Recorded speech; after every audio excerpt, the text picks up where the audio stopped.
Le 5 décembre, partout dans la région Rhône-Alpes, les camarades FO territoriaux se sont mobilisés pour défendre un service public de qualité, lutter contre le fonctionnaire bashing, demander une augmentation du point d'indice, dénoncer le projet de mise en place de 3 jours de carence, dénoncer la suppression de la JPA et demander l'abrogation de la réforme des retraites.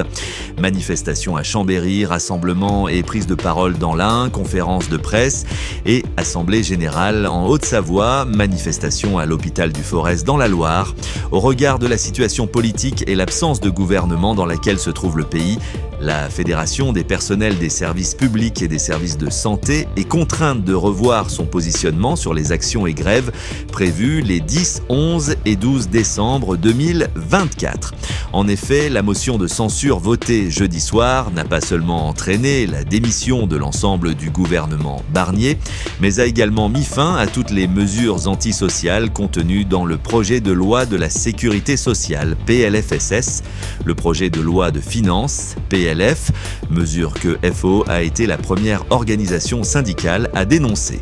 Ainsi, les 3 jours de carence pour les agents publics et l'abaissement de 10% de l'indemnisation de la maladie ordinaire, l'insuffisance de progression manifeste de l'Ondam sont tombés également.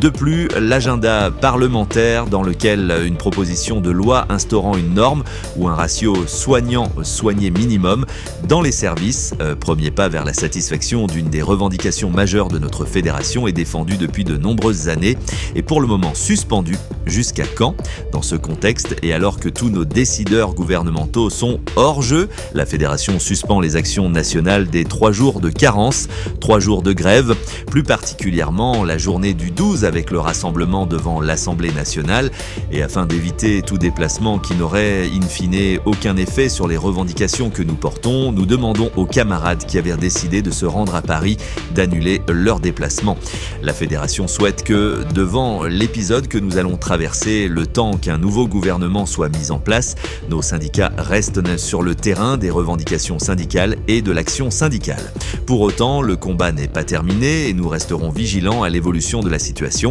Nous aurons besoin de toutes nos forces vives syndicales pour obtenir des victoires dans les prochaines semaines. Pour autant, notre action syndicale ne se réduit pas à des mouvements, actions et grèves nationales. Et c'est pourquoi la fédération soutient l'ensemble des camarades et structures syndicales qui sont en lutte afin d'obtenir satisfaction de leurs revendications.